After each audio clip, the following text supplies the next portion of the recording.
much technical difficulty, because we've never done the pre-live thing before, we are now officially live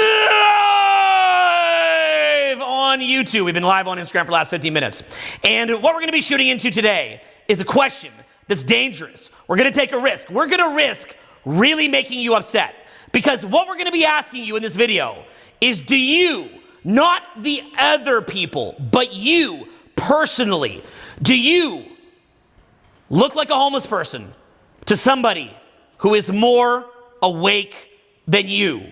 In other words, when you would go and meet a homeless person, in many cases, and you can't generalize across all homeless people, you can't generalize across any group of people ever, or stereotype ever, but you may have had experiences where you met a homeless person, you thought, wow, you're really, really financially broke. Wow, you're really, really mentally ill. Wow, you are spiritually asleep, like almost like your body is vacant and there's no soul. Of course, everybody has a soul in there somewhere, but for some it's more developed than others.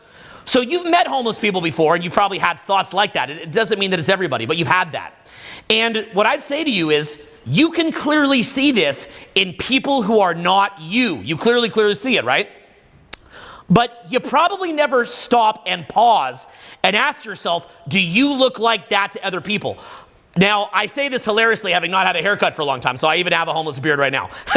Okay? So I'm saying this is a guy who looks homeless right now. But the point being is that, okay, there's a thing in LA called homeless chic. We pay hundreds of thousands to look this homeless. But anyway, so the point that I'm getting at here is, do you look like a insane, soulless, flat broke homeless person to somebody who's ahead of you? And then the larger question, and this is within a larger social context, is, were you a part of the solution during 2020, or were you a part of the problem? We all saw what happened during 2020. I called 2020 before it happened. A couple months before, I said something's about to happen. I called it the day that it did, or the days that it did start happening. Everybody thought I was nuts. And then I called it during the course of 2020. And a lot of people were like, oh, you're crazy, because what I was saying at that time was not fashionable. And even my own staff was saying to me, why are you saying these things? How can you say these things? And I said, this is going to age well. And the way that you're thinking is not going to age well. How did I know that? Why didn't you know that? And were you a part of the solution, or were you a part of the problem? Now, what I would pose to you is that people who are people pleasers, people who have no soul, or whose soul is shrunk down to being almost nothing or nothing, people who are easily manipulated, people who are asleep, people who are on autopilot, people who are numb, are the most dangerous people in the world. Because people that are psycho, who know how to manipulate them, can weaponize people in that mode and get them to basically en masse do whatever they want. Now, in 1776, the War of Independence, the idea was we were taking away power from these idiotic monarchs, these loser monarchs. They're losers. We took away power from them and gave power to the people. We created a voting system. But what happens when those same types of people realize that all that you have to do is manipulate the mass, give them bread and circus, and all of a sudden, there's no difference at all? And do you even care about that at all? Do you care? So, again, like we said today, do you look flat broke to somebody with money? Do you look insane to somebody who's sane? Do you look spiritually asleep to somebody who's more awake? And do you look like exactly what a homeless person looks like to you? In other words, do you have your own will? Do you have your own will? Do you have your own discernment? And what does that mean to you? So this is a very, very risky live broadcast that we're doing here today. It's risky because it's going to hurt your feelings. But we're going to go deep on this, okay? Now, by the way, a bunch of you jumped into Endless Motivation when we presented it last time. That's this course right here, Endless Motivation Blueprint. Go there now if you want to jump in on it. We'd started it back a few months ago. We're going into a series of lives in it for people that are a part of it now. Marczell, who is a pro class, maybe best in the entire world hypnotist, certainly the best I've ever seen. I've seen a lot, is going to be there doing Q&A this weekend. Marczell does some of the most insane things that you've ever seen. And I've brought Marczell here specifically because he has insight as a hypnotist, the extent to which you're deeply asleep. He's got a lot of insight on that, okay? And if you like what Marczell has to say here today, him and I'm not just offloading it onto him, but him and I will be doing a segment inside of Endless Motivation where you're gonna have direct access to me and Marczell this Sunday. So if you want to be a part of Endless Motivation, click that link now, www.endlessmotivationblueprint.com. So if you want to make more money, you want to become more awake, you want to cultivate your own will, you want to have endless energy, endless motivation, these are the tools that I've used to move towards that result. And I'm going to be showing you that over several weeks inside of Endless Motivation. If you're thinking of signing up later, I'd recommend against that. Do it tonight. Do it right now while it's on your mind. Why? Because then you can jump in on the pre-release bonus segments, and this will be one where you'll have access directly to myself and Marczell, okay? So you want to make more cash, you want to have a crazy social life, you want to build a life of your dreams, you want to travel, you want to do cool things, and you want to find the motivation and being awake enough to do it, you've got to be awake and out of autopilot to be able to do that. This program shows you how to do that. So what we'll be doing right now is jumping into this segment on why people are asleep. And I'm going to start off by having Marczell explain a little bit why it is that people are asleep, what it means to be on autopilot, why most people are barely conscious, why most of us are in a walking daze. And I'd encourage you in this video, don't just sit there blaming everybody else. Stop that. Don't go, oh, all the people are asleep, but everyone in our little cult are awake. No, no, no, no, no, no. Instead, what I want you to do is I want you to assume that you are the one who is asleep. Put it back on you. Last thing I'll say, I'm going to jump in with Marczell. Whenever I'm doing training, like out at a bar or club, there's always somebody that comes up to me almost every night. And they kind of walk up and they'll see me doing the training. And they walk up and they look at the clients. They kind of cross their arms and they stroke their perhaps their non-existent beard and they go, huh, they really need this. They're really benefiting from this. I'm like, shut up, you need this. They are in a better situation than you because they at least have unconscious incompetence. Or sorry, they have conscious incompetence. You're unconsciously incompetent. You don't know that you suck. Oh, no, I got this. BS, you have this. Go say hi to them. And then they just run away. They can't do it. They have no results. All they wanted was a fake dopamine spike by saying that they get it by putting themselves on my level. No, put yourselves in a student mind frame. When I talk to Marczell about hypnosis or the idea of people being unconscious, I come to him as a student. So Marczell is at such a high level with this, it's unnerving.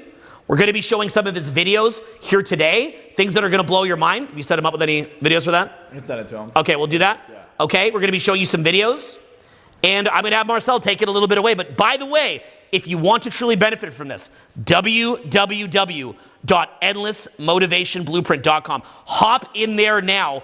Get into the course because you already know why are you poor? Why don't you have the social skills you want? Why are you asleep? You're on autopilot. You can't get off of autopilot. So I can show you everything about sales copy, marketing, social skills, everything. But as long as you're on autopilot, you're not going to be able to use any of it. So that's why we created Endless Motivation Blueprint. So hop in there. We're going to be on there doing a bonus section this Sunday. You don't want to miss it. Get in there now. And I'm going to have Marczell take it away. So I'd like to start by saying, think about someone who's super overweight. They know they want to lose weight. The doctor's telling them they're going to die if they keep up these habits. And yet the same hour, they go pick up a cheesecake and eat it. Now you might say, well, that's not me. I don't really do that. I have discipline over food, and that's fine. But where are you not able to understand your limitations, right? When you look at your bank account now, is it different than it was 5 years ago? Is it different than it was 6 months ago? Is it different than it was even a month ago? Change can happen quickly. If you want to make more money, if you want to have insane social skills, it doesn't take years to make it happen. The problem is your brain is hardwired to automate behavior. If you're in a tribe, you weren't really in an ever-changing environment. You just happened to be up in a mountain and you'd live in a cave and you'd have your family and your people and you'd go hunt, you'd come back, you'd celebrate, you'd sleep, and you'd do it again. So the brain said, well, look, I need to make sure that my brain is hyper-optimized to be aware of my environment. So let me automate all my habits and everything that I do day to day, so I don't think about it, autopilot. So whenever there's something with novelty, something new, something unusual, my brain now goes, oh shit, let's be present, and then tries to figure it out. If you don't put yourself in an uncomfortable environment, if you don't put yourself in new environments and push the limit to what you're capable of, your brain will fall into this state of comfort and being on autopilot. Now, 95% of your thoughts, and that's being very conservative, are exactly the same every day. and you have about 70 to 80,000 thoughts per day. So 95% of the time, you're doing the same shit, you brush your teeth the same way, you put your shoes on the same way, everything you do is exactly the same. And that is why it is so easy for someone who understands these things to make a lot of money. You look at someone who does stocks or trades. They could just read a chart, and the only reason a chart is accurate is because people are so predictable. There's a new AI that just came out that says, if you were to give it your Instagram, and someone's in a relationship, based on your pictures and your captions, it can predict with over 90% accuracy when and how quickly you're gonna end up breaking up with your partner, if you're gonna break up with your partner. How does it do that? Because although you think your problems are unique, you think your stress is unique, you think your social skills are above others, they're not. And people are exactly the same, and they've been the same for thousands of years, and they're going to continue to be the same. And unless you want your life to look different, you must tap into the same patterns, the same ideas, the same mindsets of people who have done it and are continuing to be extremely successful. So if you look at a homeless person, you ask them how they see the world, and you ask another homeless person how they see the world, odds are they'll have a very similar perspective. They might blame their environment, they might say it's been difficult, they might say it's tough, they might have a victim mentality. Then you might talk to someone who's extremely successful, and then you speak to someone else who's extremely successful, and you notice that they have very similar behavior. Now, imagine two people who are very successful socially. What do they have? Are they charismatic? Are they good at communication? What is it that almost universally creates the same exact environment, the same outcome? And if you were to put two people, it's the environment, right? It's the environment that creates the outcome. That's actually the wrong mindset. If I go to a pizza party with a super fat person, I'm not going to be as fat as the fat person because they're going to eat more pizza than I will. You can give someone the same cards and they're going to do something different with it. The one variable is your mindset. And when we talk about being asleep, you have to realize what that actually means. It means that you're not able to see why you're stuck. So if you're where you're at and you might feel stuck, you say, I've been putting in the work, you're trying, you've been taking in this content for years, maybe even decades, and you've been working on yourself, but yet you're not where you want to be yet. You have to ask the question, why has nothing changed? And the answer to that is because although you make the effort for maybe 5% of the day to change and you have the thoughts and the knowledge, have you implemented it? I could tell you how a plane works. We all know. You put the power up, right, and you pull it and it goes up. And you know that you have to be hitting a certain speed so you don't stall. I mean, there's common sense. But does that mean I can get in a plane and go be a pilot? The answer to that is no, because I haven't made that an autopilot program. What we're saying is not for you to be asleep, but for you to be asleep at a higher level. And your idea is, when we talk about being awake, right, this awakening, you hear this in personal development, you hear this in spirituality.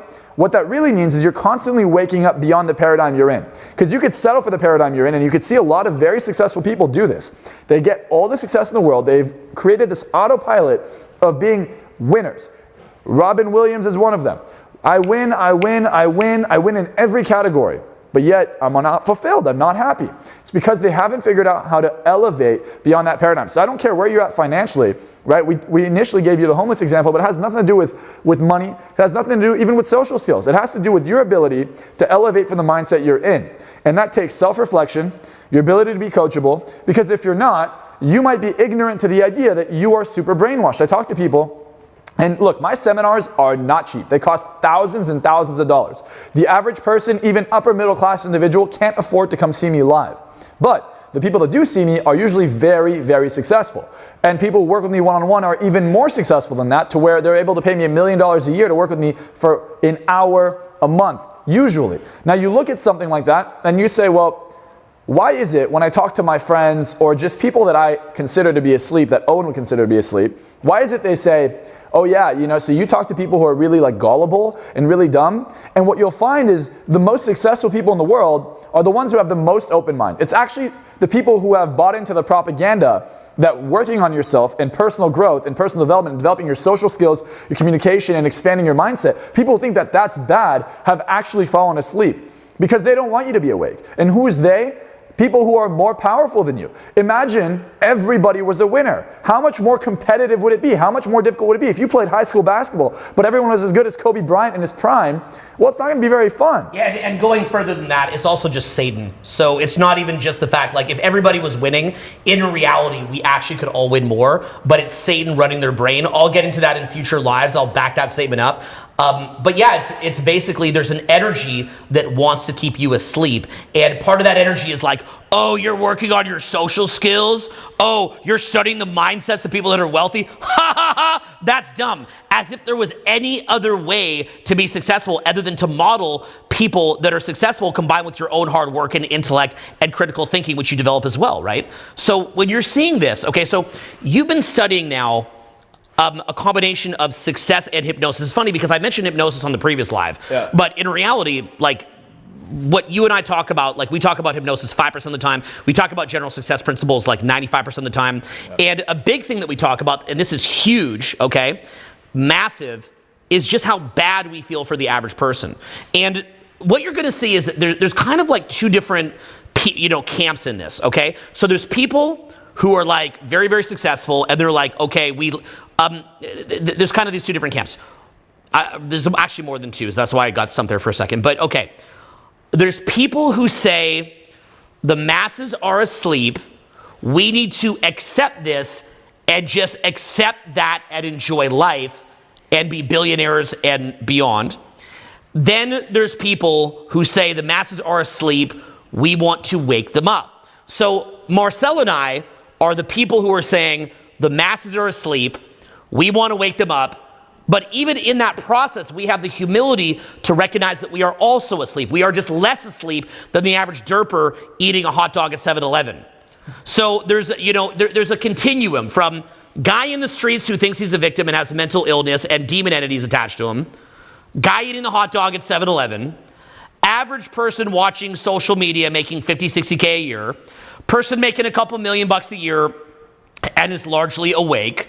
Then you get into people that are billionaires, but that are often asleep again and are in a sick satanic relationship with the masses because the rich people can be asleep, the masses are asleep, and then the rich people create the numbing and autopilot inducing products and services and media and propaganda that the masses consume in a sort of a pimp-ho relationship. And then where we're trying to get you is not to become some demon-possessed elite, but rather we're trying to get you to the point where you go from being the 50K a year hot dog eating derper to the guy making 10 or 20 million bucks a year, or maybe a couple $100 million a year. Couple of you will go on to be billionaires. Most of you, I would hope would be in the millions or tens of millions.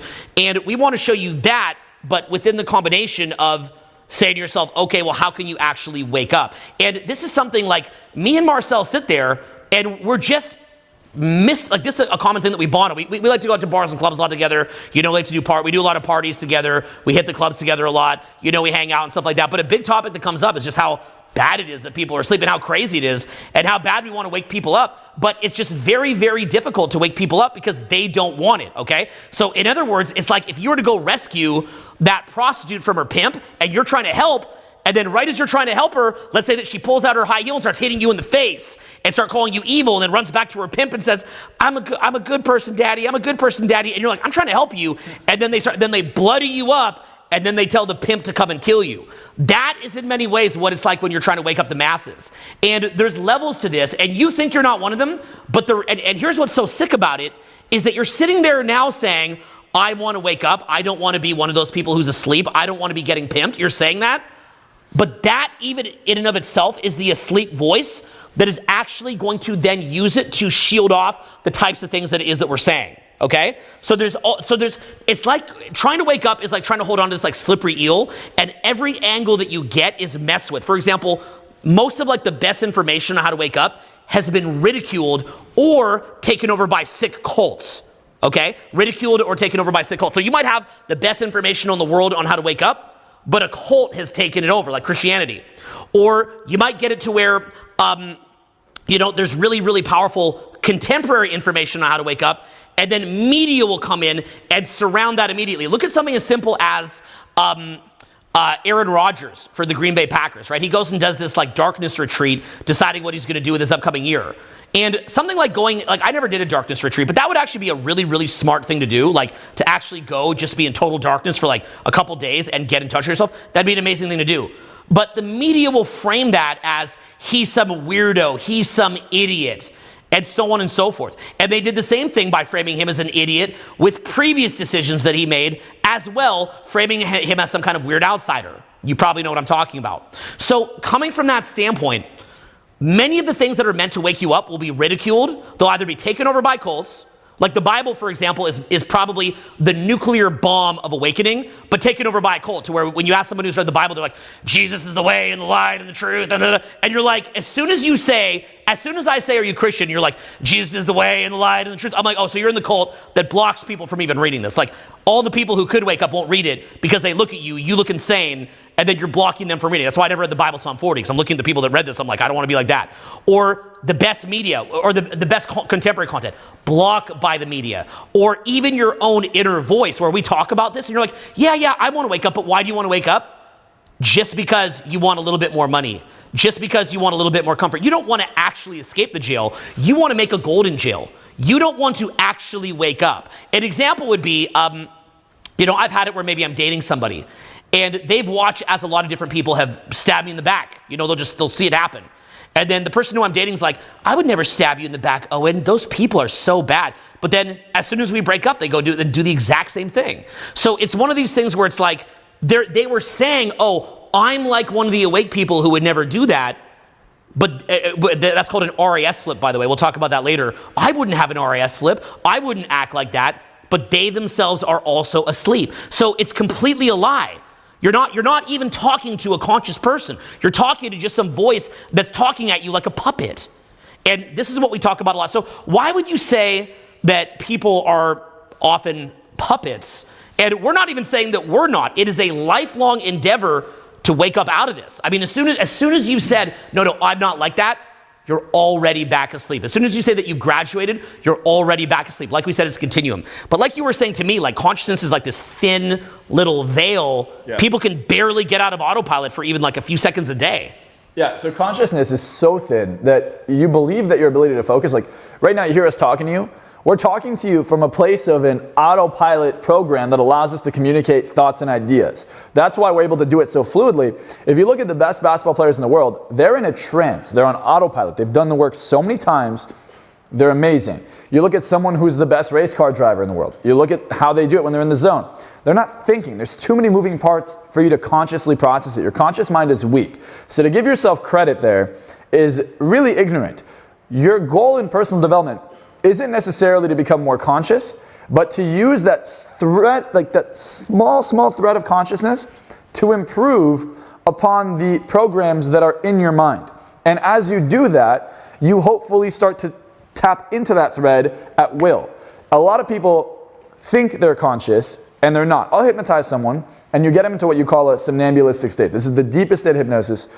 Literally, if you look up somnambulism on Google, the definition is sleepwalking.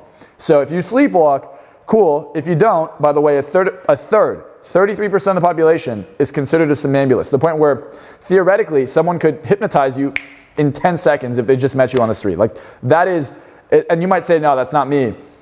Odds are 95% of you on this are that person. But we're going to ignore that and we're going to pretend that that's not the case. So let's just say you're not that person. Let's just say you're part of the 66%. There's already people in the comments like, no matter what you say, Jesus is the truth and the light. And it's like, but that's not what you said. You if anything, I'm Jewish, and he's trying to get me to read the New Testament, which by the way I've read. Yeah. I went to Catholic school, but he's a huge advocate. So to say he's not is again I'm in but the cult. Jesus is the truth and the light. No, what I'm saying is that you're blocking the understanding by being in a cult because they're not getting you to really read it. If I drill down on you, you won't understand what's in there.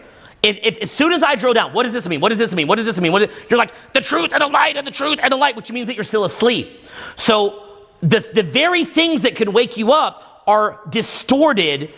Like that thing that distorts your true understanding is the devil. But you don't even know what the devil is. You probably think it's some guy with horns. So, it's like some guy with horns. So if I say to you, what is Satan? You don't even know what that is. But getting back on it, the bigger discussion that you and I have is just like, holy crap. Like, it's just,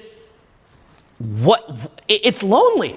It's literally, like, how would you describe the loneliness of just like walking through the world and you're just looking at people that are just whacked off their face? Like, you're literally just seeing programs running. The person's asleep. You can see it in the pupil. You can see it in the autopilot. You can see it in the lack of focus. You can see it in the regurgitation and parroting of propaganda, like the truth and the light, without actual understanding of it, and so on and so forth. You can just, it reeks off of the average person how asleep they are. And it's accelerating. Yeah, I mean, critical thinking is a conscious skill. You have to be conscious to critically analyze and think about your thoughts, about the situation.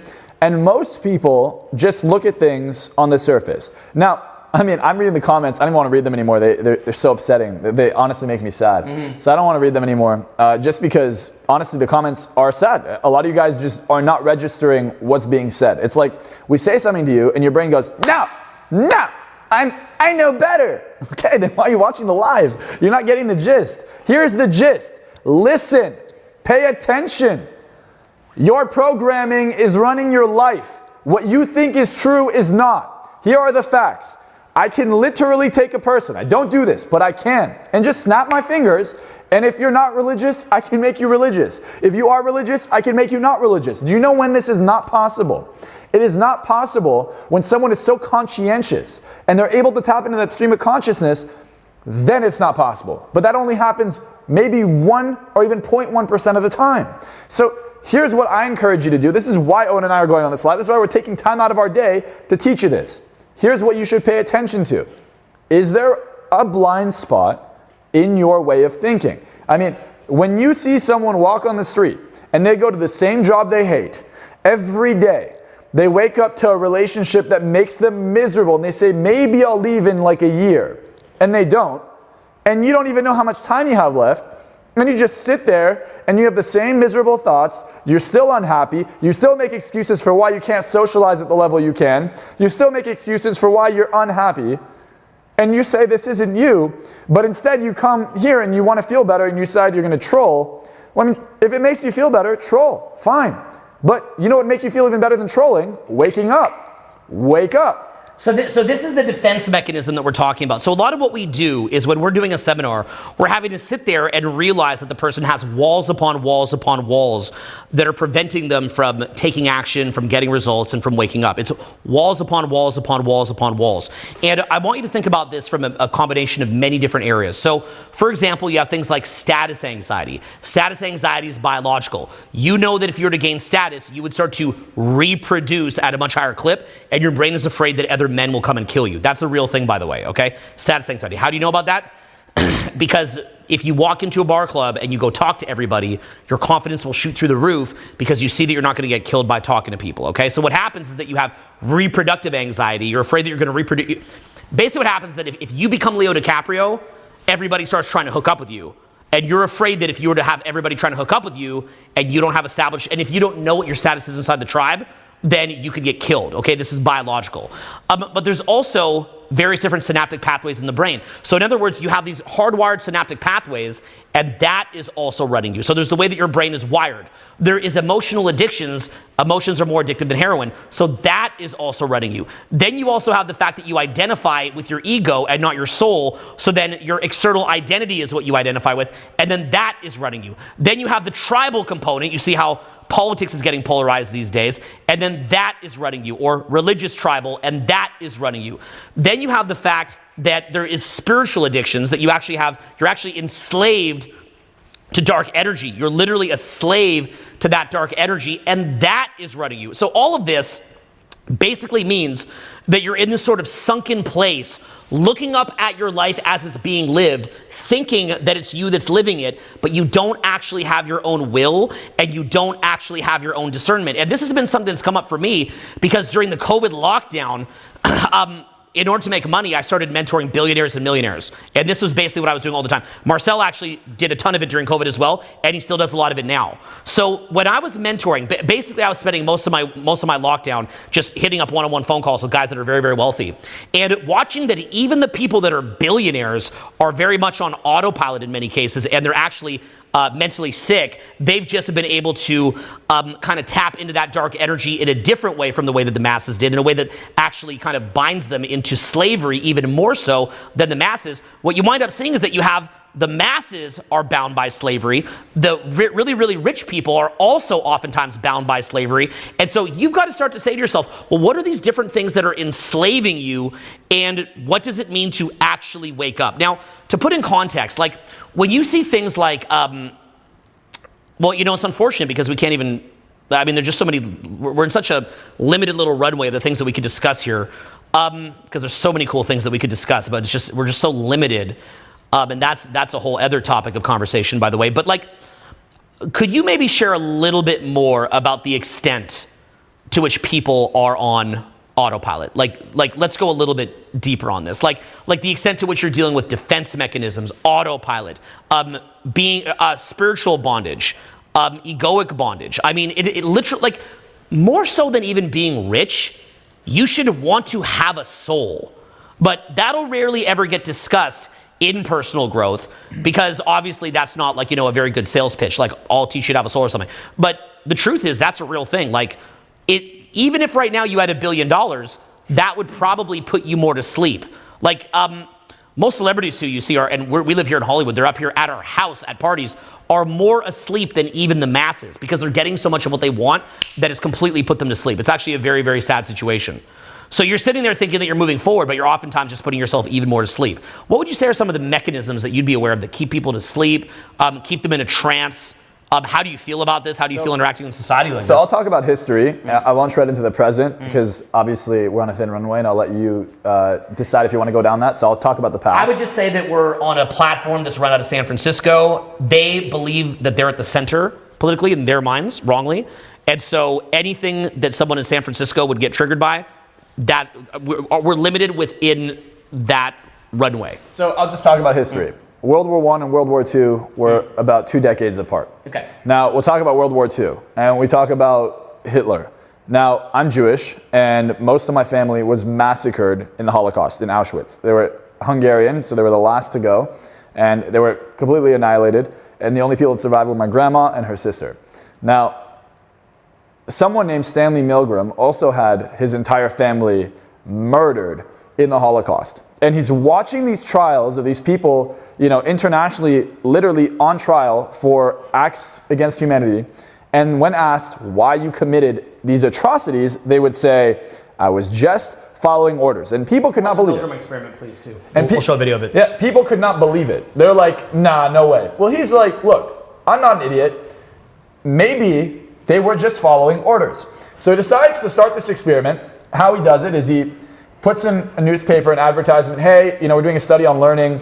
Come if you're, you know, we'll pay you $5 if you volunteer. So they come in, and then like us sitting here, there are 2 people sitting down. One is an actor and one is the volunteer. And this man in a lab coat comes. He's tall, he's big, he looks strong, he looks authoritative. And he says, both of you pick. You're either going to be a teacher or a student. So every time the volunteer came in, they were always going to be the teacher. So then they went around this wall. The student sat down, and there's this electrode there. Please. YouTube. He put it on the teacher and or the volunteer, and it would give him a small electric shock. So they saw what it does. Then they would come around, and there was this huge control panel that literally had buttons that would increase the voltage. And at the very end, it says deadly, do not press, whatever. So the way the experiment was run is every time they would ask the student a question, and they got it wrong, they would increase the voltage. And eventually, the voltage would get so high that the student would start screaming, saying, stop, I have a family, my heart hurts, please, and then eventually go completely silent. They'd go completely silent, yet these people would continue all the way. Now, you might be surprised. Let's show it. Yeah, you might be surprised as to what percentage. I mean, we'll play this video, and then I'll tell you the percentages, which are even more appalling, and it'll tell you the percentage of people that are actually asleep. So. A decade earlier, psychologist Stanley Milgram had also looked at how we respond to authority. In order to understand how people were induced to obey unjust regimes and participate in atrocities such as the Holocaust, he set up an experiment. Volunteers were told they were taking part in scientific research to improve memory. Would you open those and tell me which of you is which, please? Teacher. Where? Teacher. Separated by a screen, the teacher would ask the learner questions in a word game and administer an electric shock when the answer was incorrect. He was told to increase the voltage with each wrong answer. cloud, horse, rock, house. Answer. Did we get a strike? No, you're good. Good to go. So we're back. Are we able to let it run a bit more without a copyright strike, or what's it saying? They change all the time. Oh, so it's now saying countdown to copyright strike. It's giving you a countdown. Wow. What's that? Gives you a countdown to a copyright. Okay, are we I still didn't know on, guys? That was very little. We've done this before. What do you think would happen if you maybe fast forward it to the climax of it so they can actually see the people screaming? Do you think it'll... Okay, so guys, just as a heads up, if this shuts down, okay, listen up closely. We're going to try to play a little bit more of this. If it shuts down, then we're just going to wrap the live, and we hope that you enjoyed it. We had this happen once before with that one where I was showing clips from the movie The Gray. So it's a 2-minute, 17-second clip. Maybe fast forward it to where you see the people screaming. I'm not sure if this video will show that. The key I think of it this does because video- you see him upset there. Well, the key of the video is that he's asking to stop, and then the man in the lab coat says, "Keep going." Yeah. And he does. Yeah. That's the key. Have we seen that in the clip yet or no? It's right there. Okay, so about there. So guys, if this wraps up, apologies for wrapping up early. Maybe mute the video, and we can talk over it, and I can explain what's happening. So maybe mute the video, and I'll explain. Maybe that'll help with the copy as well. Got it.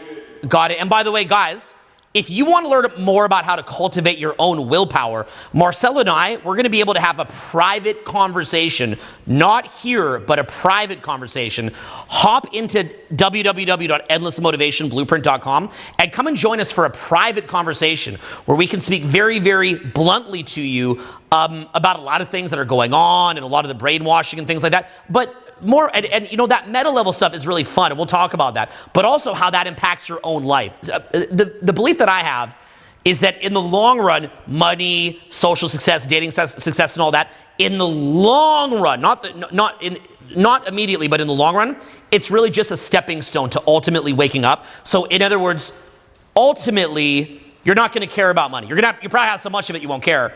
Ultimately, you're not going to care about social success and dating success. You probably have so much of it you don't care.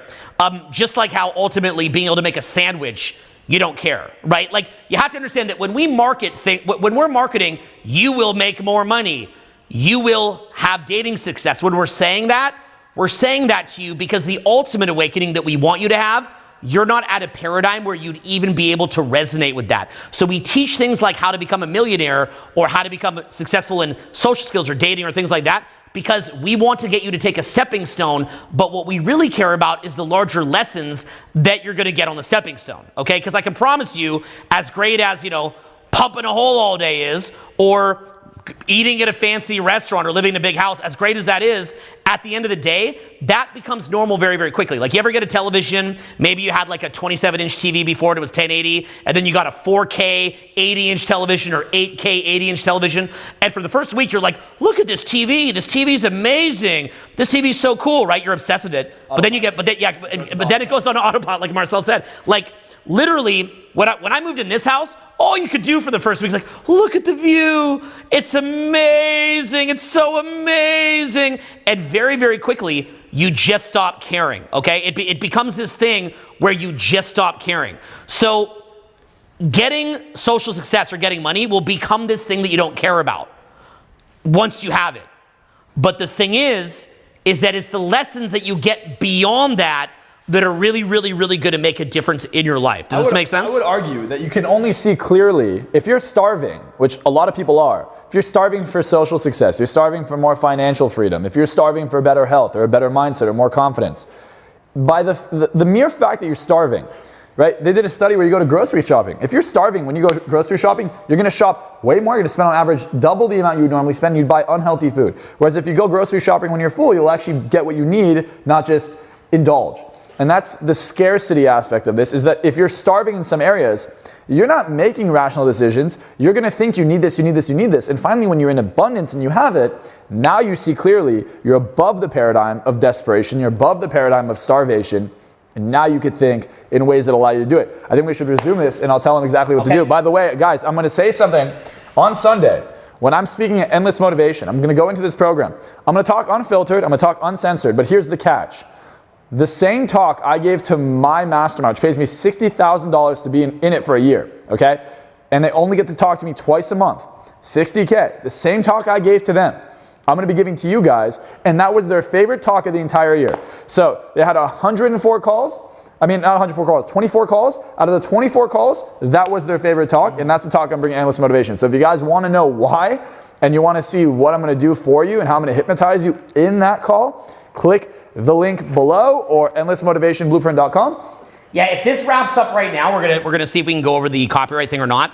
But if it wraps up right now, the first thing you want to do is jump into Endless Motivation, and we're going to be continuing this conversation on Sunday. If you're watching this now, you can even jump in there right now. There's a ton of content in there right now, some of our very best stuff that we've ever put out. You guys are aware that I only put out programs every so often. I put out Blueprint in 2008. I put out our best program ever in 2016. And then I really haven't had a major program release since then. So I'm not somebody that puts out a ton of programs. I'd actually like to in the future. I'd actually like to be one of those people, but I really haven't been. So this is something that we created as an inexpensive way to get direct access to some of the best coaches in the world. I'm on there a ton. Marczell's on there. Other guests are on there. So if you want to be a part of it, get into www.endlessmotivation.com. Hop in there right now. The last comment before we go is I just want to point out, like, I can read a message, you can read a message, and we can see who's broke and who's not. Guys, if you want to see who's broke and you want to see what a toxic mindset looks like, read some of the comments. Literally, if I tell someone, hey, come with me to this nice restaurant, and you might see this with your friends that are broke, you're like, hey, come with me to this restaurant, which to me is like McDonald's, to him is like McDonald's. You're like, oh, I don't like that food. What do you mean you don't like the food? It's literally one of the only Michelin-rated restaurants in the entire country, one of the best steaks in the world, and our friends will say, we don't like that food, it's not good. It's not because they don't like it, it's because they can't afford it. It's like someone says, oh, I don't like Ferrari, I don't like McLaren, I don't like Porsche, I don't like Mercedes. It's because you can't afford it. So if you can't afford to have the best, of course you're going to rationalize and say it's not good. So if you can't afford it, guys, save the comments, save the energy. Yeah, but you know the best part? Normally, we're a little bit rough to work with, price-wise. But Endless Motivation's inexpensive. So we built it specifically so that you could have a chance to hop in there and give you something really premium. So www.endlessmotivation.com. You're going to the Michelin-rated restaurant for the price of McDonald's. Okay, we'll see you inside Endless Motivation, and let's continue to try to break this down right now. So you can see in this video here now, once it's up, let me know it's up, give me a thumbs up. Okay, perfect. So you can see in this video where he's literally in distress and he's saying, hey, I really don't want to continue. And he keeps saying, look, do I have to keep going? I really don't want to keep going. And what Stanley Milgram or whoever was running this experiment is telling him is, keep going. Don't stop. Keep going.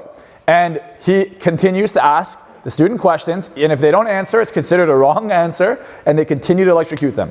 Now, you might ask yourself, what percentage of people would go to 450 volts? For those of you who don't know, that is fatal. That's not kind of an injury. That is a fatal electric shock. Fatal electric shock. What percentage of people would go? Do you know? No. Anywhere from 60 to 70%. So the average was 65. They've done this experiment over 40 times properly. The average was 65%. Now, what percentage of people were willing to go to 250 volts of electricity? Our walls here in the US are 110 volts, enough to kill someone. It's more than enough to electrocute someone to death. What percentage of people went to 250 volts? 100% of people. So to say that you're not asleep is funny. It's funny because 100% of people would still be willing to kill someone to an extent. You're willing to follow authority to an extent. Now, what is the authority that we're hearing? Well, here's the concept. Let's talk about Vietnam. I have a lot of Vietnamese friends, right? That is a war that we fought for what? Like, it's not like World War II where you saw a Holocaust and genocide happening where there was literally either fascism and communism or freedom. This was a different kind of war. This is a war that we said was about communism. We lost. The world's, I mean, maybe it's heading this way, but the world's not communist after the war. We still lost the Vietnam War. Now, you look at something like that. How can you rally an entire nation behind to go kill mass murder? Like, you're not going to kill someone, but under the context of war, you will. They're not going to kill someone, but under the context of protecting their friends and their family and their kids, they will. So understanding that it's not that hard to get someone if there's the right narrative. If the narrative makes sense, you will do things that you would say you would never do. If the context makes sense, you would do things that you would say you would never do. I mean, you just saw 2020. Give me a break. You just lived it. I mean, if you want to bring up how long someone may have been home for the last few years, then you say that and you go, all right, like, I've been home. Like, what would logically make sense to keep someone at home, go out of business, wipe out the middle class, literally increase the debt, pump inflation to where it's starting to hurt everybody now and continuously hurting everyone. Last month was the highest rates of inflation since June of 2021, right? You're looking at that, and why are we getting more inflation even though interest rates are going up, which means inflation should go down?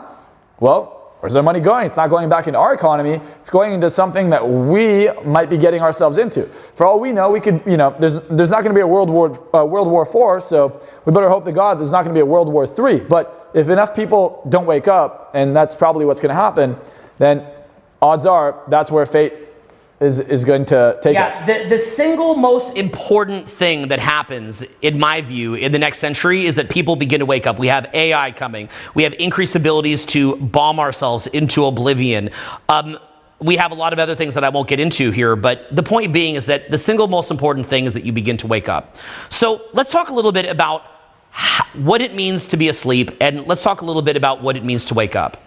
So when I say things like many of the billionaires and multimillionaires that I work with, I view as complete clowns, I love them, and I will coach my butt off for them, and I will coach and coach and coach and coach and coach, and I do everything for them. I go to the end of the earth for them. But in many ways, the biggest thing that I would say is worse than not getting what you want, this is from Eckhart Tolle, not getting what you want is getting what you want. So imagine right now that you have all the money that you want, and you have all the comfort that you want. Do you think that you're likely to wake up? Eckhart Tolle talks about this. He says that you can wake up in a private jet, or you can wake up in a solitary confinement jail cell. But you could in theory wake up in both. But which one are you more likely to wake up in? You're more likely to wake up while in a state of pain, okay? Because the discomfort is there, and you want the discomfort to stop. This is a major code in the Bible as far as the crucifixion, okay? So we have a rebirth through pain and through death and through the renewal that comes from death. But that doesn't mean that you die right now. What that means is that your ego dies and other parts of you that are weak die. So the problem is that as long as you're comfortable, you're a lot more likely to be asleep. Now, we've all heard this idea of strong people create good times create weak people create bad times create strong people, and it winds up becoming this cycle, right? So we are now entering into that cycle where weak people are creating bad times. And we're seeing this like social media is a major component. The fact that, the most popular social media is this kind of short form content. So you see that I've resisted this, okay? I have resisted this, and I've done long form content. Now, let me explain something to you. I'm somebody where I surround myself with people that are not like me, okay? I surround myself with people that constantly challenge me. So I have people that are a lot more spiritually woo-woo than me and say that me even running a business at all and even engaging with the physical world at all is a waste of my time. And I have friends like that if I brought on are very, very persuasive. Likewise, I have friends that are deep, deep, deep in the business world that talk about anything related to awakening as if it's some foo-foo garbage and it's idiocy. And I have friends that also do that. I have people on both sides of that spectrum, and I have friends in many, many different walks of life, as does Marczell. Marczell, in fact, is really, really good at networking. Marczell has a lot of celebrity friends. Marczell has a lot of high-level friends. Marczell has a lot of very awake friends, and he introduces me to great people all the time. We were just hanging out with Prince EA just the other day for the whole afternoon. Marczell introduced me. It was a beautiful experience. So coming from that standpoint, I have a lot of people on my business team who I hire because I don't want a bunch of woo-woo people helping me with the business. I want them to challenge me.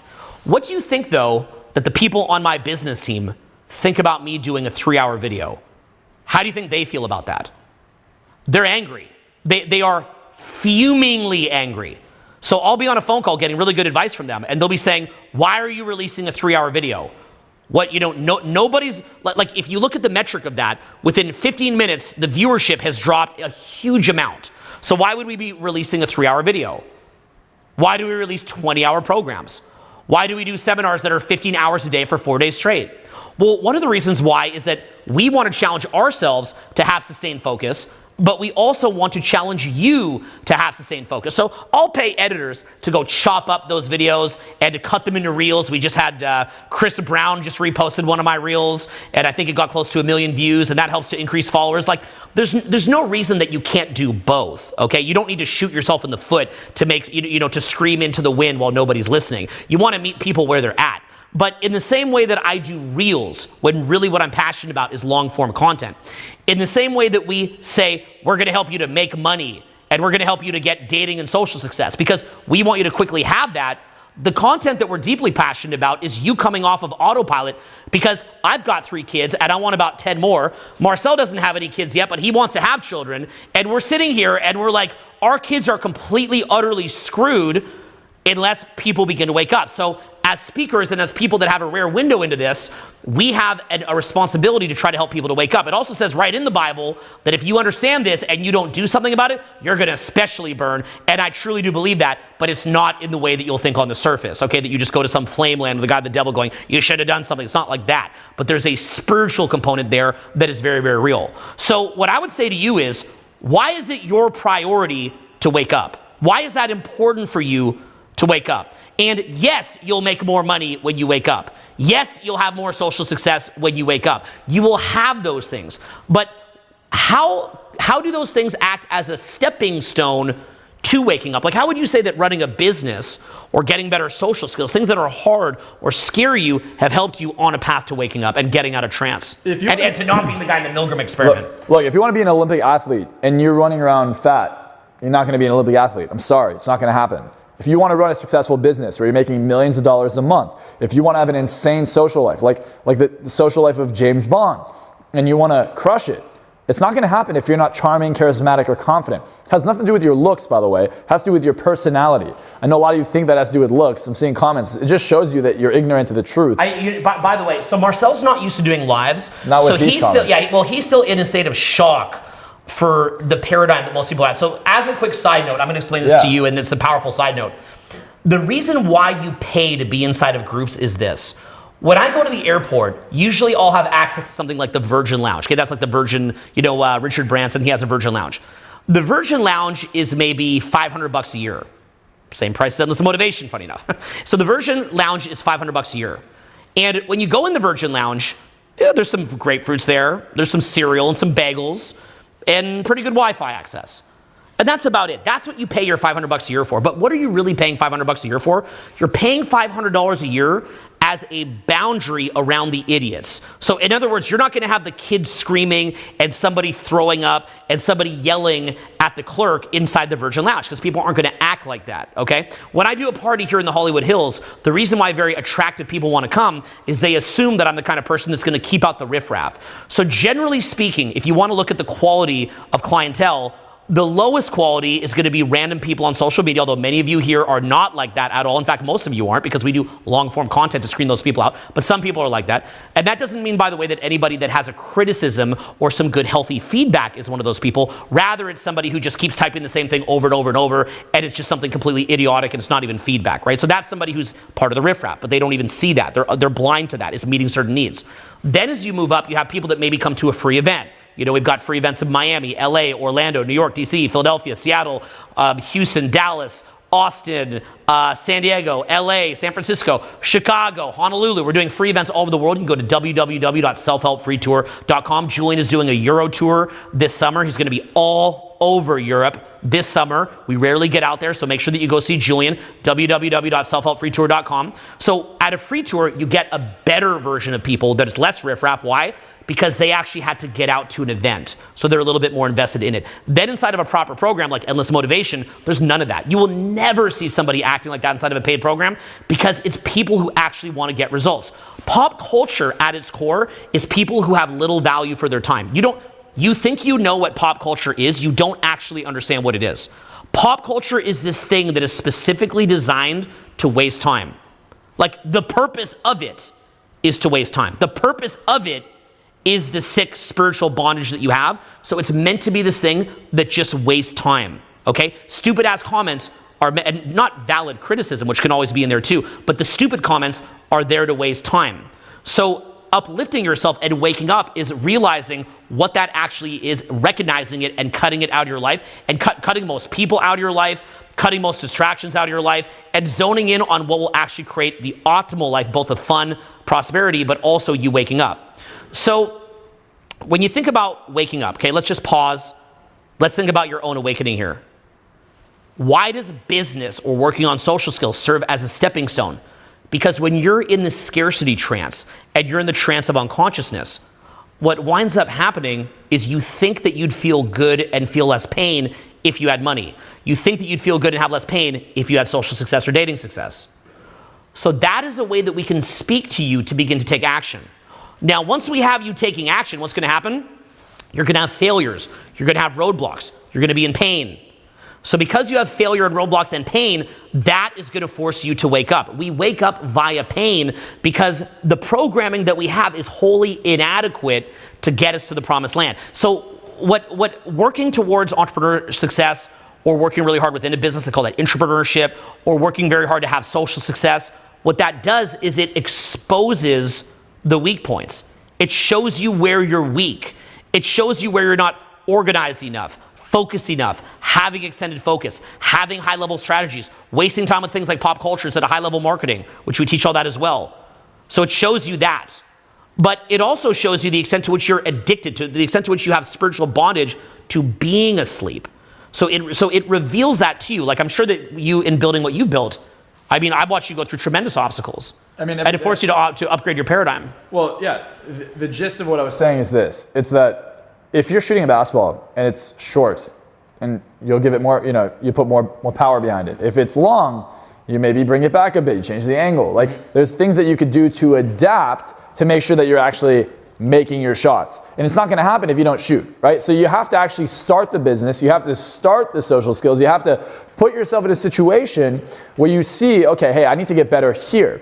And you're not going to know where you get better if there's no benchmark. There's nowhere to start. And most people, a lot of people say they're scared to fail. I disagree.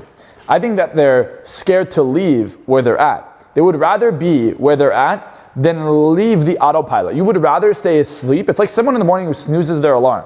You'd rather snooze your alarm than get up. You would rather stay asleep thinking you're awake than challenge yourself and quit your shitty job. You would rather stay on autopilot than wake up and leave your bad relationship, because people do not like uncomfort, and that creates weakness, and weakness creates zombies. Zombies literally create people who never have anything different in their life. Like, you could literally look at the majority of people and I could predict your life because you're not going to change. Like, what's the best prediction of the future? The past. And unfortunately, unless you do something about it, unless you take action, unless you do something now, not tomorrow, not in a year, you do something right now that commits you to that, it's not going to change for you. You could think it sounds cool. You could theoretically be like, yeah, this is great. But what are you doing about it? Did you start something different today? Did you do something different? Or are you still getting your own way? And most people, I think, will get in their own way because they can't understand that time is the most valuable resource in the world. Like, you talk about scarcity, your time is scarce. You don't know when your time's gonna end, and that's the craziest things. You can't buy more. You don't know when you're gonna get more. You don't know when shit's gonna hit the fan. It may not, it may, you never know. You might live till 100 years old. You might not live for the next 10 years. Who knows? But the thing you can do is you could stack the deck. You can do as much as you can now and hedge your bets that you are going to live longer, and you can hedge your bets that you want the best quality of life and that you believe in yourself. And if you don't, you can get the help to believe in yourself. And if you do that, anything is possible. Owen, would you be here if you didn't believe in yourself? Nope. Yeah. No, I mean, it's a wall of people who don't believe in me, including in my own organization. They hate the long-form content. They hate the fact that I speak at a high level to these ideas of waking up, which are horrible for sales. They hate that I would talk about things like Christianity. They tell me, stay on message, just purely talk about the exact result you want and nothing else at all. So, when I spent 3 years in a forest for the past 3 years, sitting there, getting kind of fat, not being at home working on the business, and just literally being up in the mountains creating content that it's not even out yet.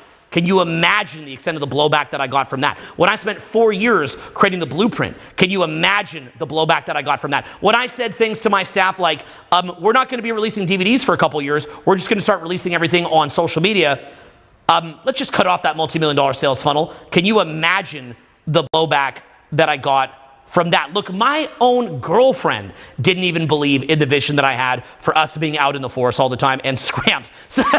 Okay, so it's one of these things where I'm sure she'd have her own take, but the point being is that you know, I have had many different people who didn't believe in the vision that I had. I mean, when I was doing things like getting, you know, real life videos and so on and so forth that we used to post, people said, well, we do the real life training. If you post videos of that, they're not going to come to the real life training. And my entire instructor team would give me blowback about that.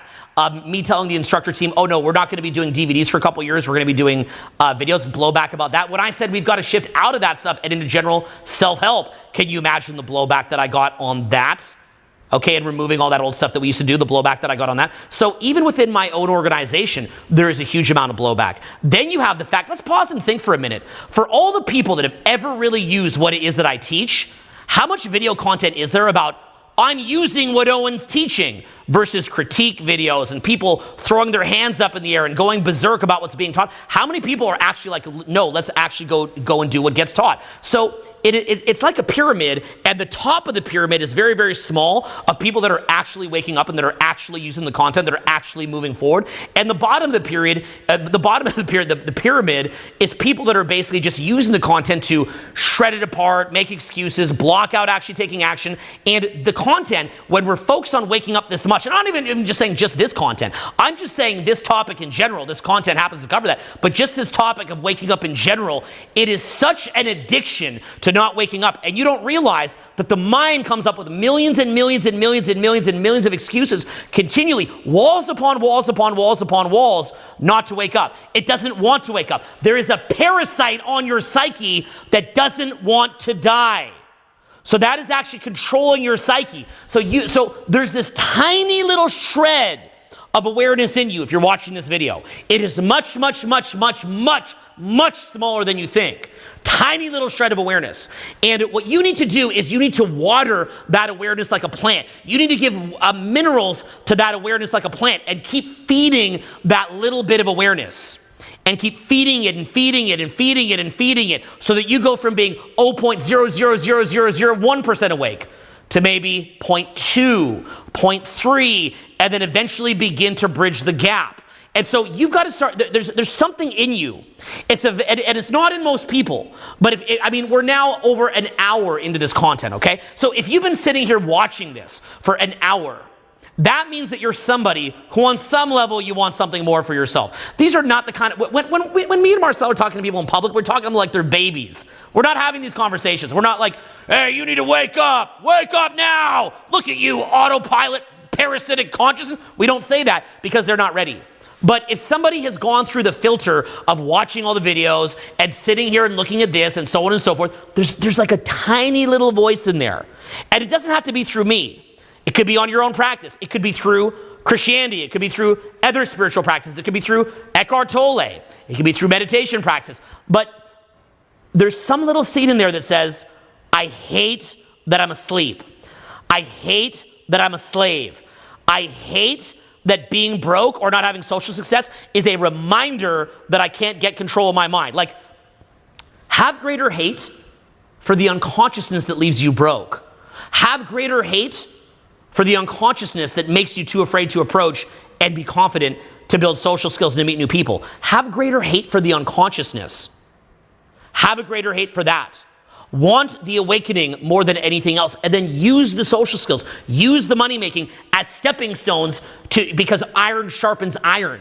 You're not just going to wake up sitting there contemplating it, although sitting there contemplating it for periods of time is a powerful component as well. But most people I know who are just meditators are even more asleep in many cases, and they have an ego about it. They have spiritual ego about it. They're doing spiritual bypassing. We're here in a physical experience. You know what the first step should be? Mm-hmm. And if you're asking yourself, what's the first step I take? I think it's to raise your standard for what you want in life. A lot of people sit there and they're like, well, this is fine. But you talk about feeding the plant, but take the plant out of the closet that's dark and put it into the sun. Put it in an environment where it's going to thrive. You put the plant, like, there's a lot of people that I used to be friends with that I cannot be around for even 30 seconds. I have a zero tolerance policy for anyone who's just negative, unhappy. I mean, if I've dated people, and I have, and they start crying and they're unhappy, I literally tell them to stop and get out, like leave, go away, because I can't be around that. I can't be around that mindset. It doesn't resonate with me. So if you put yourself out there, you're going to see that other people that are in a higher paradigm won't be able to stand you. And then you're going to get better. And you'll be like, okay, what am I doing that they're not doing? And then you'll change, and then you'll get better, and then you'll attract these people, and then you have a higher standard again because you see what's possible. Right now, what you think is possible might be much smaller than, and actually I would guarantee that it's a lot smaller than what you're actually capable of. You're capable of doing a lot more. Like, you might look at someone like Michael Phelps and be like, I can never get to the Olympics. Odds are, if you're in your early 20s, you probably could get to the Olympics if you put in a certain kind of work, had a certain kind of work ethic, and worked out and trained like Michael Phelps.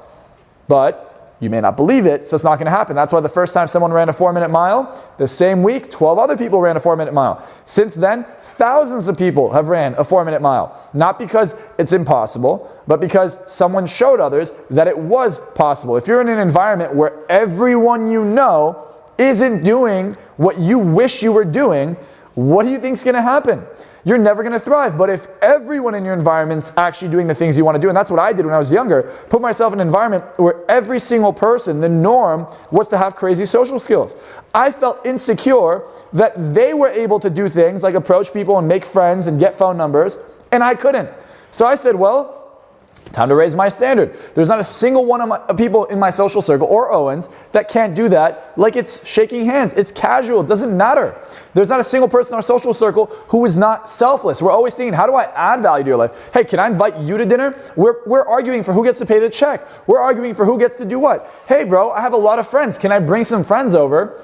And we all have a good night. And, you know, some of the friends are really cool. They have attractive behavior and personalities, and we like, you know, we have a win-win situation. We actually have a good night. And this can happen. Like Marczell's out with Jason Derulo the other night, and he's at, who's that guy's party that you're at? David Dobrik's house. And then he just winds up bringing over like a whole grip of models up here. You saw it on my Instagram story. And, you know, it's nice to have friends like that. Like, hey, can I bring over 20 models to your house from this party, right? And that's just a normal kind of thing. But again, let me be clear here. When we say Marczell brought 20 models over from David Dobrik's and Jason Derulo, do you understand why we have to say this to you? Do you understand how sad it makes us that we're talking like this to you? Like, do you get how sad this makes us? Because if we talk about real awakening with you and why we're really in this, your brain will not process it because you don't understand the extent to which you're at the cause. You don't understand the extent to which you're at the cause of your inner state. You don't understand the extent to which you can, but not like it says in the book The Secret, manifest your own external results.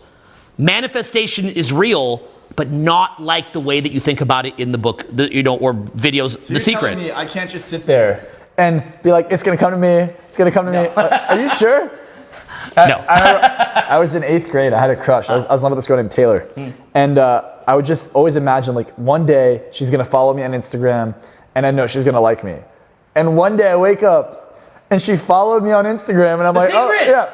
And I'm like, oh, she must like me. I go to school the same day, and someone asked her out, and she said yes. And I'm like, oh, I guess it didn't happen. But it was all unfolding in your favor and for your benefit and all for you and your personal He just narcissism. thought about it longer. He thought about it longer. So he manifested it quicker. Yeah, guys, the way that The Secret is, he manifested faster. The way that The Secret does work is that there is a mirror of your internal reality and how your external reality works. And that is a real thing. But it's not like some derper who wants to be lazy then manifests a parking spot. Okay? Like, when you align with that higher power, with the energy of creation, and you begin to wrap your opinion and your psychology around what the energy of creation wants, that will often, in very freakishly supernatural ways, begin to cause things to pop up. But that is because you are now serving that higher power. That doesn't happen when you're just serving yourself. And that's why when you align to that, your life changes. But that's not like your selfish little narcissistic desires, like you get to be lazy and not work hard and not care about people and just care about yourself. That's not how this stuff works. But that is a very, very different topic. But what I would say is this: understand that your own happiness is very much in your own hands. Your ability to be incredibly successful is very much in your own hands. But even the idea of celebrities, why do celebrities get paid so much money for endorsements? Okay, why is that? It is because in the derper's mind, they believe that the celebrity validates things as being true. They look to the celebrity for social proof. Now, there's a way in which a celebrity does give realistic social proof, and then there's a way in which it doesn't. The way that a celebrity gives realistic social proof, like let's give an example. David Yurman, they make the bracelet that I'm wearing, okay? So David Yurman just went and hired Scarlett Johansson and Shawn Mendes as brand ambassadors. Well, when you see that, you can say to yourself, okay, this is a bigger brand than the guy selling diamond jewelry out of the back of his van. Although, funny enough, I have a friend who sells diamond jewelry out of the back of his van that I was showing you some of his jewelry, and he actually puts better quality diamonds than David Yurman because they put their money into brand ambassadors. But nonetheless, it shows that at least on an intelligent level, when you see a celebrity endorsement, it at least shows that that business at least has enough money to get the celebrity. But like I said, a lot of the time they shirk on product quality and spend the money on celebrities, right? So that's the problem with that. But at least it shows something. But where the derper is looking to the celebrity for how to think is the mind has two different ways of processing reality. One way that the mind processes reality is by looking at it through your own eyes, which is tiring and burns up calories in the brain. The other way is groupthink. How much does the brain, how many percentage of calories does the brain burn a day, do you know? It's like 20%. So something like 20%, right? So what happens is that when you think a lot, you actually will feel a lot of cortisol in your body. Okay, so for example, I've helped my father to build a house, and then I've done a whole day of seminar. Often I have more inflammation in my body after a whole day of seminar than I did when I would help to build a house all day, although I was very, very swollen and sore building a house all day. Why is that? Because you're blasting your body with cortisol when you're thinking. You know, if you're doing a marketing campaign or things like that. So it's proactive. It's proactive. I think a lot of people miss the mark. So just so they don't miss what you say. The non-autopilot part of the brain? Yes. Like when you're reacting, you have a program for everything. You have a program for your routine, you have a program for your friends, you have a program for everything. So when you're proactive, you're saying, hey, I want to change what my life looks like. You now have to proactively say, what needs to change about me? And that's when you can grab onto that consciousness and say, here's what I need to change. And then here's what you realize is different about someone who's growing versus someone who's not doing anything. It's your self-perception. We're taught what it looks like to have a mask. We're taught what it looks like to pretend to be confident, to pretend to sound cool, to pretend to be rich, but you're not taught what it feels like. And therefore, when we talk about manifesting in that mirror of reality, what I would argue is you can't mirror what you're pretending to have. A mirror doesn't show you what you're pretending, it shows you what you are. So your life becomes a reflection of what you actually are. What do I believe about myself? Do I believe that I'm rich? Do I believe that I'm capable? Or do I just believe that I can act that way? And I think 99% of people when they get into personal development, because they're so lazy, they don't want to put in the work, they want to take the shortcut. The shortcut never gets you anywhere. Actually, the shortcut's the long route. That's a paradoxical thing that they don't understand. Yeah, it's like if I actually, I can go get liposuction and I'll never look the way I can, and then, all right, fine, now my body just lost its entire fat reserves. You think your body's not gonna go into like starvation immediately? It's now in fight or flight, it's scared. It's like I just got injured, I just got the entire fat out of my body sucked out of me in an unnatural way, and you're gonna gain the weight back. And that's why there's return business in liposuction or like a facelift. Versus eating healthier, putting the time in the gym, having more exercise, building the strength in your heart, actually making your body the way it needs to be fit. Same thing happens with your mind. If you're not gonna build your mind up, your mind gets weak. And fueling your mind is more than just food and water. By the way, I don't know if you know this, if you're just 2% dehydrated, your mind operates at up to 40% less efficient. So just not drinking water, like you're drinking alcohol or God knows what disgusting stuff you put in your body, that literally makes your ability to think and improve drastically go down. If you're not sleeping at least 7-8 hours a night and you're an adult, same thing. Drastic dip in improvement. Now, if you're sleeping too much, same thing. You're sleeping too much, your brain's not going to be incentivized to move forward. You're not going to have the dopamine or the serotonin necessary to get you to take action. So you have to realize there's this fine balance when you're hungry to grow and you're optimizing. It's like biohacking. You talk about it all the time.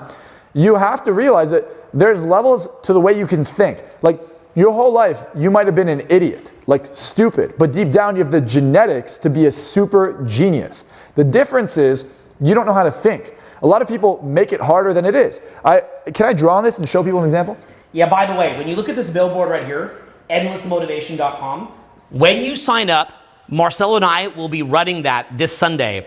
And what's going to wind up happening is that we're going to be doing a seminar like this, but there's going to be ongoing back and forth dialogue, and we're going to be working with you directly. So if you like what it is that you're learning here, okay, and you see how passionate we are about it, and you want to get around a mastermind of way, way, way better people, and you want to have a guardrail against dumb people because you're basically getting around people that are actually serious about this. If you're an action taker in nature, and you want to learn from people that are 20 years ahead of you, like you see value in learning from people that are 20 years ahead of you, and you believe that you will rise to the standards of people that are ahead of you, click this link right now, www.endlessmotivationblueprint.com. Just click it right now, and what's going to wind up happening is you're going to sign up right now, and you're actually going to get to a point where you're working with me and Marczell this week as the bonus directly. Now, by the way, I'm going to keep Endless Motivation going for a little bit, but if you're thinking of getting it at some point, I'd say do it right now, because you're going to see people commenting under this video next week,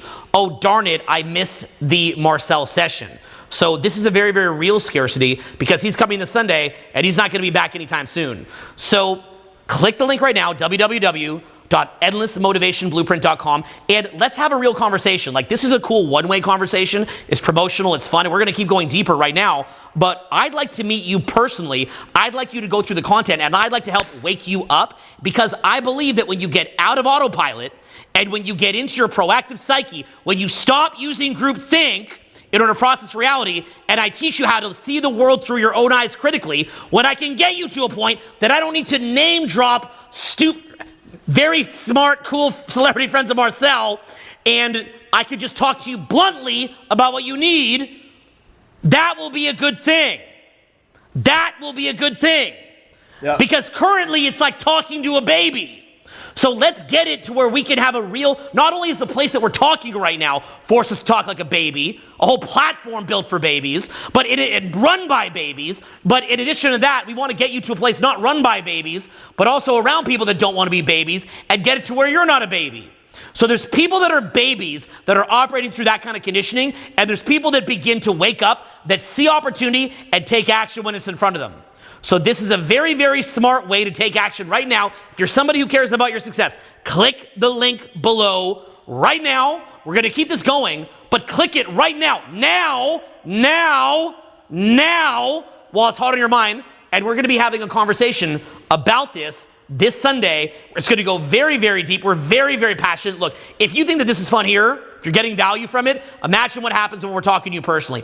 Imagine what happens when you get in around better people. Imagine what happens when you get the course curriculum. And imagine what happens when you make a commitment to taking control of your life. We are going to deliver the goods, take you by the hand, walk you past the smoking wreckage of people that failed at this, and take you directly, fastest, easiest, and most effective way from point A to point B, and get you to the promised land. But you've got to be engaged, and the first step to showing that you're engaged is click this link below now. This link is a blocker for idiots, a blocker for derpers, a blocker for dabblers primarily, and this is a link that you walk through. You walk through this door right now if you're somebody who wants to make more cash, get better social results, get more spiritually tapped in, become more awake, but most of all, really, that's just the candy. You're somebody who wants a true deep transformation, which is what we're truly, truly, truly passionate about. But anyway, let's go in this graph right here. Well, look, here's the thing, okay? What I'm going to show you is literally what we're doing.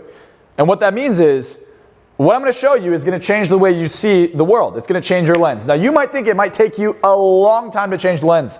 It happens like this, especially when you're committed to changing. If you're not committed to changing, you're not going to change. But change happens right now. I'm going to give you a quick example. I'm going to give you 5 seconds to memorize the numbers here. Now, you can be an idiot and you can write it down. Doesn't matter. But let's just say you don't. Go ahead and watch it. See if you can memorize it. I'll give you 5 seconds. Try and memorize the numbers here. Whoops. There we go. Memorize that. Fantastic. Now, you might have memorized it if you have photographic memory. You might not. I'm going to show it to you again, but I'm going to show you how to look at it and what lens to look at it through. Most of you looked at it and you memorized it 1 digit at a time and tried to memorize it. Guess what? It's easier than that. It goes from 23 to 73 in increments of 10. 23, 33, 43, 53, 63, 73. Every single one of you have that memorized now. Now, you might have said that's really, really hard to memorize. It's super hard to memorize. But it's not, is it? It happened in 1 second. It's not hard to make money. It's you have the wrong lens. It's not hard to be social. It's you have the wrong lens. You change your lens, you change your fucking life. The problem is If you've never seen that there's another lens, or you don't know what the lens looks like, you're screwed. You're stuck. You're going to sit there. You're going to feel the wrong emotions. And guess what? Emotions create the wrong lens. If I'm in a state of anxiousness and stress and depression and unhappiness, I'm not going to look at life as an opportunity. I'm going to look at it as misery. I'm going to look at it like I'm going to fail. You know why Owen and I are so excited every day? Because we get to live our lives the way we want. I wake up and I say, and I don't mean wake up in the morning. I'm talking about wake up from a nap in the middle of the day because I gave myself the free time to be able to nap whenever I want. I wake up and I decide, you know what? Let me go buy myself a second Porsche GT3, manual, brand new. So I go buy it. At 3 o'clock I woke up. At 5 o'clock it was in my driveway. How am I able to do that? And you think that's my only car? It's not. I not only have a car for every day of the week. It's not what matters. What matters is what allows me to be the only person in the entire country to have a Mercedes SL63 fully loaded for 3 months. What allows me to have the freedom? What allows me to have the friends I have or be around the really, really attractive friends that I have? What allows me to do that? I allow myself to do that. Are you allowing yourself to do it, or are you making your life hard? Life does not have to be hard. It can be easy. When I was in high school, everyone would sit there and do the math homework. I was like, fuck this. I want to be an athlete. I'm not going to spend 2 hours doing math homework. So I'd go to one of my classmates and I said, hey, you do the first half, I'll do the second half. I go to my second classmate and I say, you do the second half, I'll do the first half. And then I would swap it with them. They had a win-win situation. I didn't have to do anything, but I delegated my homework. I thought outside the box. In order to think outside the box, you got to see something outside of the lens. Look at the lens that we're in. You can't see outside of this. But if we change angles, all of a sudden you see it from a different perspective. And if you see it from that perspective, here you are. Now you see something else. What are you blind to? Well, you're not going to know what you're blind to unless you go to the next level. And to go to the next level, what I recommend you do, truly, you're not going to get into my program for $500. That is a fact. So if you want to get into something that allows you to even get hypnotized to change your lens, and not just for me, Owen changed my lens. When Owen met me, I was grinding my ass off to make $5K a month. I mean, working non-stop, and I was making $5K a month. And then all of a sudden I see Owen do things, change my paradigm. I would say Owen is probably the most influential mentor I've had, and I say that as someone who's crushing it. He is literally the reason I am where I am. And I'm not just saying that as like, oh, you think this is a testimonial. Guys, I was on a trajectory to be the coolest hypnotherapist in LA and maybe make 7 to 8K a month. 7 to 8K a month. If I don't make that by 10 a.m. in the morning, if I don't make 10K by 10 a.m. in the morning, and you might think I'm kidding, but it might be out of your paradigm, I'm not happy. I'm probably going to literally fire somebody. That is how my paradigm has shifted, where I go from making at most 5K a month to making it by 10 a.m. Like, you might look at it. And the bad thing is that this is not going to age well, because eventually people will look at that number and they'll be like, can I still get it for that? And you're going to be like, that was a decade ago. So that's not even going to age well. No, I think people don't even have a paradigm for that. And look at how fast my rates have gone. Look how fast my, But by the way, why do we have to say this thing to you? Like, a major reason that Marczell will go buy 5 cars, a major reason why I will floss and show different things that I've shown, is because you're a baby. So this is how we enjoy. Look, I enjoy a lot of these like fighter things in life that I have. They're cool, but even as you have to understand that when you're on the other side of awakening, when you're on the other side of that, those are just tools that you're using to communicate with the baby.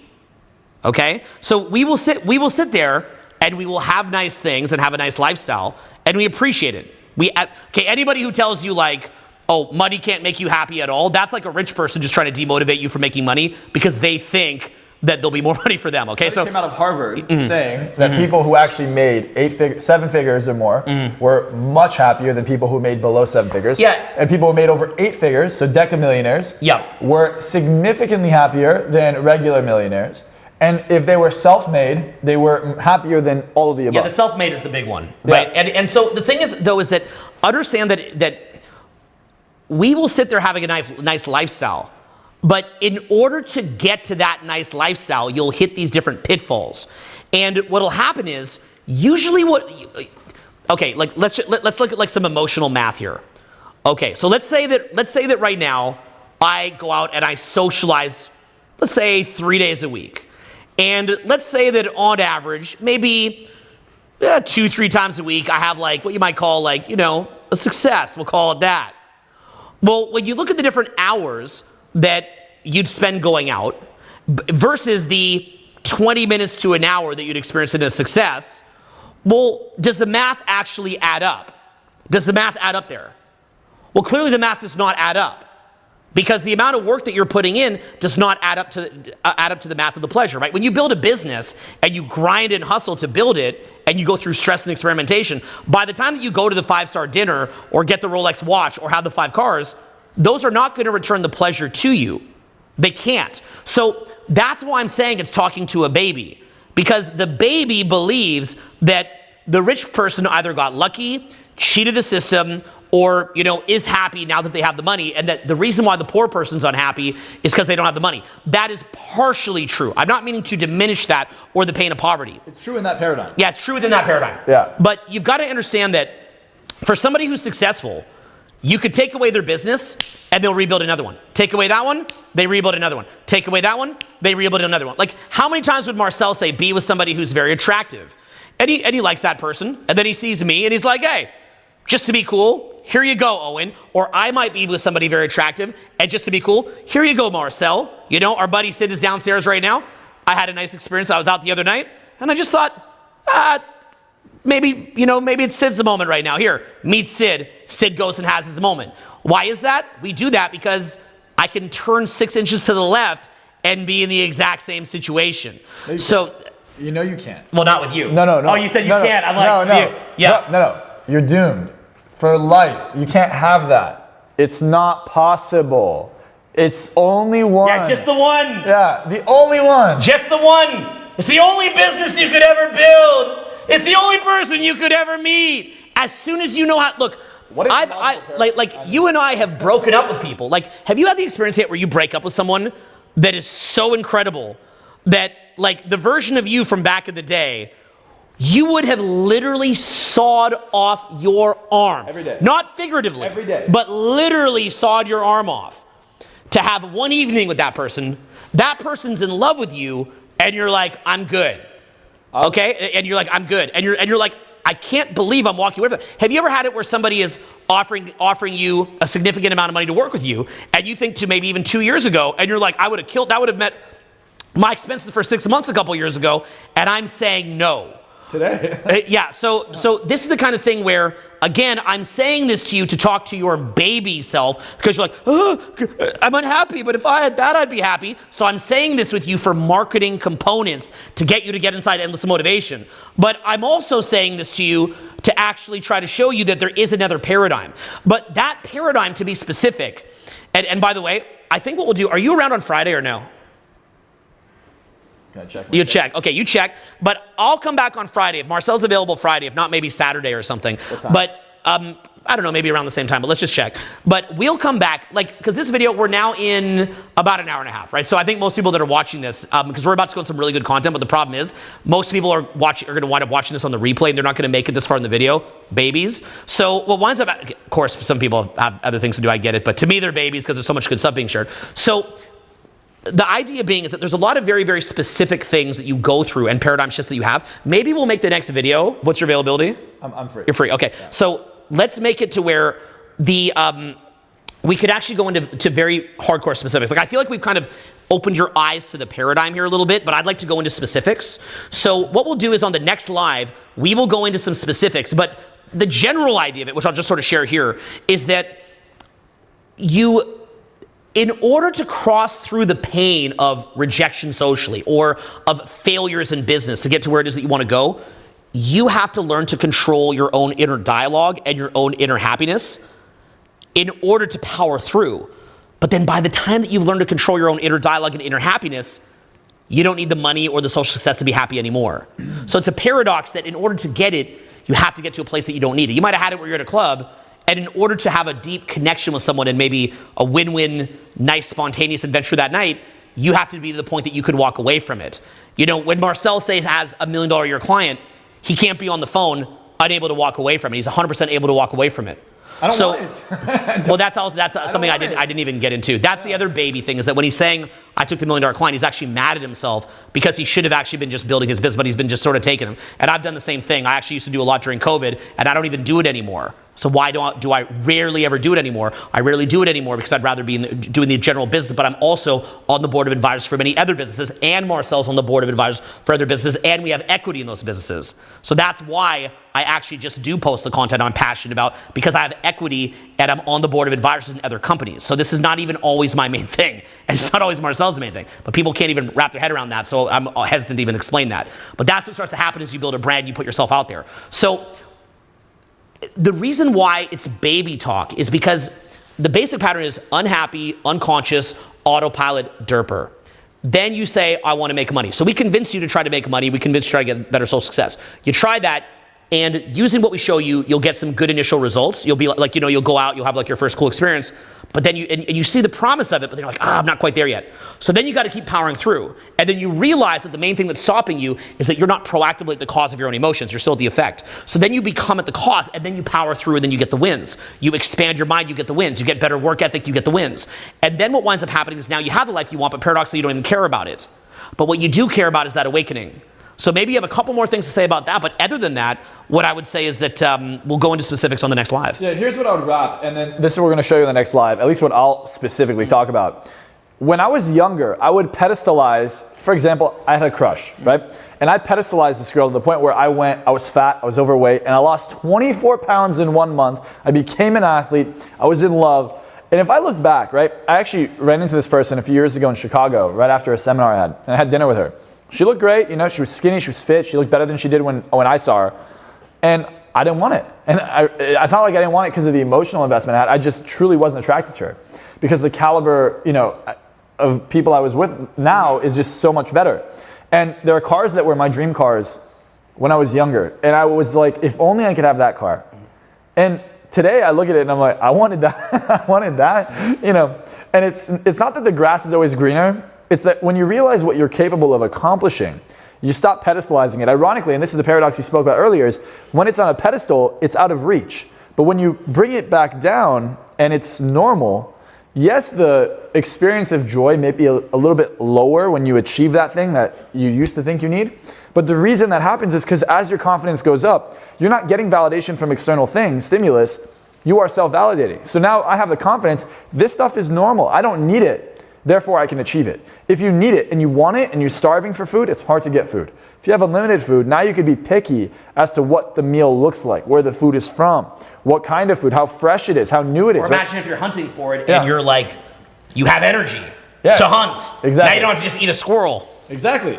And I think a lot of people are just like, just give me whatever, and they rationalize how good it is. And that is why you get fucked. You get fucked because you don't know how to get into abundance. You might start this upwards momentum and then you sell out before you hit the top or even near the top. And it's compounding. Like you can make $1,000 this month and next month all of a sudden you're making 20 and then you're making 100 and then you're making 150. But simultaneously, you can't get comfortable at the 1 or the 10 or the 150. You have to have this hunger to keep compounding the business. Because what you put in, you get out. Like think of your business and your social skills, and this is the last thing I'll say, as like a relationship.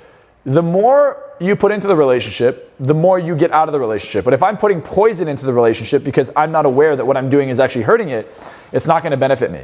So you have to be able to tap in. You have to be able to literally fuel it with things that will make it grow and thrive rather than running on these patterns that do the opposite. So next Friday. This Friday. Yeah, this Friday, 2 days from now. Yep. Yeah, all right, so in 48 hours, Owen and I are going to talk about literally how to expand your paradigm so you stop pedestalizing things and therefore you actually can have it. It's not hard to reach. We'll talk about how easy it is when you make the shift to have the social life you've always wanted, to make the money you've always wanted to make. Because it's not, I don't know if it happened for you, it happened for me, and you've seen this, where overnight, my income just 3x's. I make more in an hour overnight than I made my entire career combined, and then I do it again, and then again, and then again, because you realize what's possible when you get out of your own way.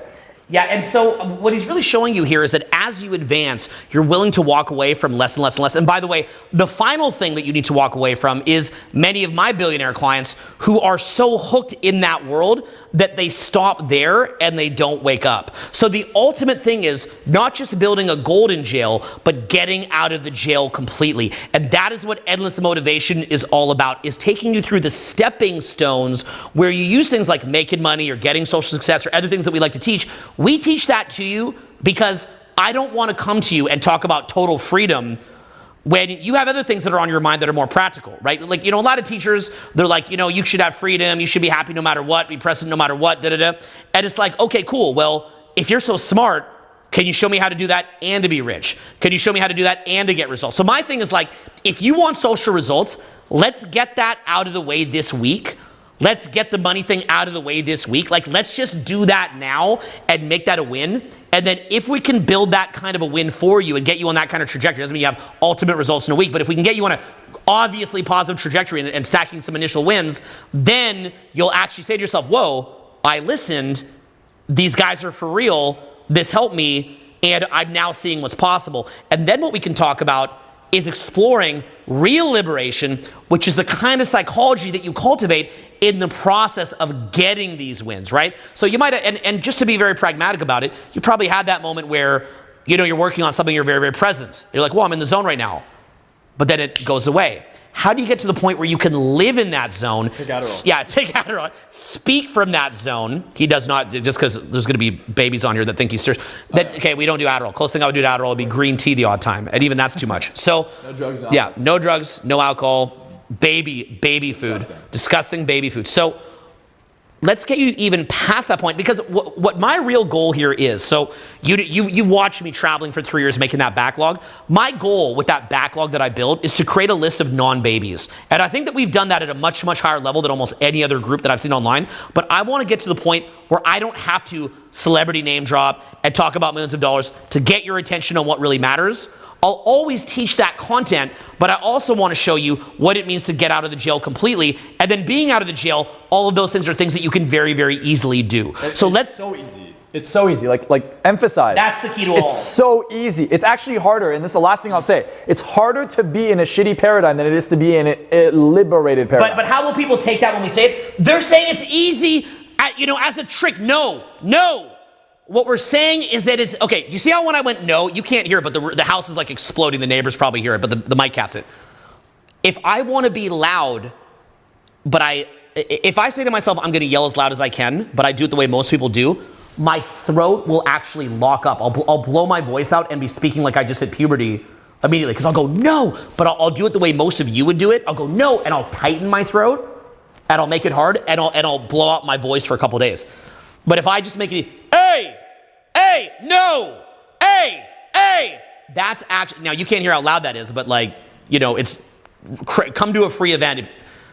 Put up the free event thing, www.selfhelpfreetour.com, okay? If you're just on this live right now, we've got them coming up in Orlando, Miami, LA, New York, Philadelphia, Washington, Boston, Houston, Austin, Dallas, Hawaii, Seattle, Chicago. Julian is doing an entire tour of Europe, all over Europe, and we rarely get out there. Click that link right now, okay? And it's free. Click. No excuse. Literally just do it. Completely free event.